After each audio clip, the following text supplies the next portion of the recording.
canto gregoriano que ouvimos é fruto do empenhado trabalho do santo que hoje vamos conhecer, São Gregório Magno, um papa que marcou profundamente os rumos da Santa Igreja Católica. Gregório nasceu em Roma, no ano 540. O seu pai chamava-se Giordano e era um riquíssimo senador do Império. A sua mãe, Santa Sílvia, era de uma virtude verdadeiramente angélica. Comumente se diz que uma pessoa nasceu num berço de ouro. Gregório, além do berço ser de ouro, podemos dizer que era um berço de graças. Os seus pais eram tão religiosos que, de mútuo acordo, quando os filhos já não dependiam mais de seu sustento, tomaram todos dois o estado religioso. O pai foi ordenado diácono e prestou muitos serviços à igreja como cardeal diácono, e a sua mãe tornou-se freira. Numa família tão abençoada, Gregório recebeu uma distinta educação e sempre se distinguiu por sua virtude e, sobretudo, por sua sabedoria. Com apenas 34 anos, ele foi nomeado primeiro-ministro de Roma e dando sempre belíssimos exemplos de justiça e de humildade. Porém, a morte visitou a sua família e levou dessa terra o seu pai. E Gregório, nesse momento, vendo seu pai passando para a eternidade, resolveu tomar uma decisão. Abandonou seu cargo de primeiro-ministro e fundou 7 conventos religiosos. O seu próprio palácio em Monticello foi transformado num mosteiro beneditino. Tornando-se religioso, ele foi modelo para toda a comunidade. Certa vez, visitando um mercado de escravos, ele viu alguns prisioneiros que chamaram sua atenção. Ele se aproximou e perguntou de onde eram. E a pessoa respondeu: são ângulos. Ele parou e comentou: não são ângulos, são anjos. E foi tocado naquele momento por uma inspiração divina que ele pediu licença aos seus superiores para dedicar-se à missão na Inglaterra, que era o local de onde vinham aqueles escravos. E naquela época a Inglaterra estava totalmente imersa no paganismo, invadida pelos bárbaros. Não chegara ao final de sua viagem quando a ordem do Papa Pelágio II o chamou de volta para Roma. E ali ele foi incorporado no colégio dos 7 diáconos da igreja. Pouco tempo depois, numa missão extraordinária, ele foi mandado a Constantinopla, de onde voltou pouco tempo depois para atender à vontade dos companheiros da ordem que o elegeram abade. Deus, porém, tinha-lhe reservado uma dignidade muito maior. Após a morte do Papa, a voz de todo o povo e do clero indicou: Gregório deve ser o sucessor à cátedra de São Pedro. A vida dele foi para todos um contínuo exemplo de humildade. Ele nunca apresentou nenhuma doutrina como se fosse sua. Pelo contrário, ele sempre quis ser o eco fidelíssimo do ensinamento da Santa Igreja.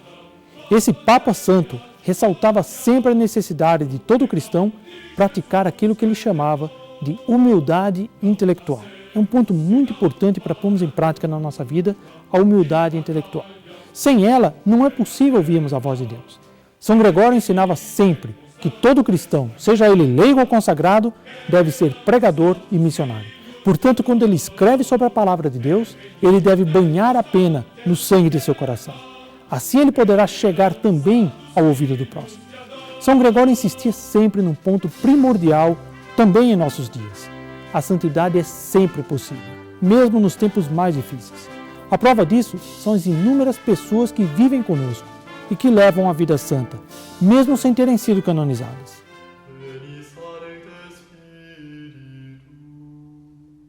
Mesmo estando à frente do supremo magistério da igreja, ele era papa naquela época, ele estava disposto a aceitar tudo com alegria e com humildade. Aceitava até as repreensões que, por alguma razão, alguém lhe dava. E ele dizia uma coisa interessante para a gente praticar em nossa vida. Dizia São Gregório: eu só considero como amigos aqueles que têm a generosidade de me indicar os meios de purificar a minha alma dos defeitos e das manchas que tem. Como seria bom se todos nós praticássemos isso. Ao sermos repreendidos, alguém nos mostrar algum erro nosso, em vez de ficarmos furiosos, tocados pelo orgulho, dizemos como dizia São Gregório: os melhores amigos são aqueles que nos unem mais a Deus, que nos ajudam a afastar a sujeira que há em nossa alma para nos purificarmos mais com a graça divina. No Vaticano, São Gregório vivia como um monge. Ele queria ser o servo dos servos de Deus. E de tal forma, ele viu essas palavras dia a dia no seu pontificado, que a partir dele todos os papas passaram a usar esse título: Servus Servorum Dei, servo dos servos de Deus. O diácono Pedro, que possuía toda a confiança de São Gregório, afirma ter visto muitas vezes o Espírito Santo em forma de uma pomba branca descer sobre o Santo Papa. E é por esse motivo que nós encontramos muitas vezes na arte cristã São Gregório Magno com uma pomba branca pairando sobre sua cabeça. A caridade foi o principal distintivo de seu pontificado, a tal ponto que até os hereges e judeus o tinham por pai.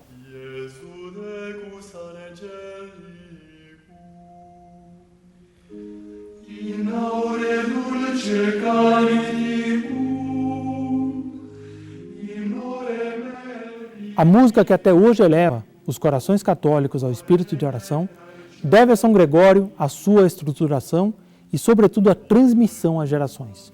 Por isso, até hoje, é conhecido esse canto como canto gregoriano, porque já havia esse canto espalhado na igreja, mas ele ordenou tudo isso de forma a passar perfeitamente para as outras gerações. Então, por isso que até hoje, séculos e séculos depois, podemos ouvir esse canto que tanto nos eleva para o espírito de oração, para a união com Deus. O caráter íntegro do santo e a sua firmeza admirável na defesa da fé católica fizeram com que ele se opusesse energicamente às indevidas imposições dos inimigos da Santa Igreja.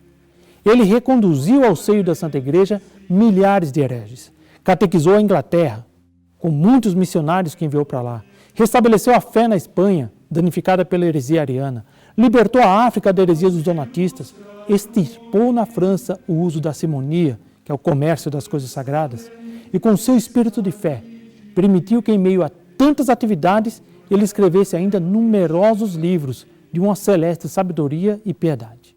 Um deles é chamado Diálogos e é inteiramente dedicado à história de São Bento, por ser São Gregório o único testemunho antigo sobre a vida deste santo, a quem o nosso Papa, felizmente reinante, quis homenagear tomando o nome de Bento XVI.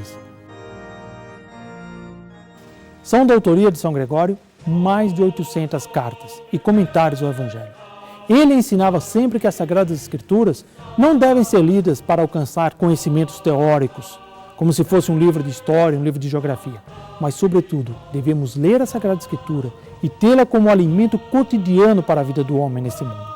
São Gregório governou a Igreja por 13 anos como Papa e entregou sua alma a Deus em 604, quando tinha 64 anos de idade. Peçamos a São Gregório que ilumine e proteja sempre o nosso Santo Padre, o Papa Bento XVI, para que ele seja um modelo para todos nós e, sobretudo, para que o mundo siga o seu modelo, siga o seu exemplo e ouça as suas palavras e as ponha em prática. Até a próxima semana. Salve Maria!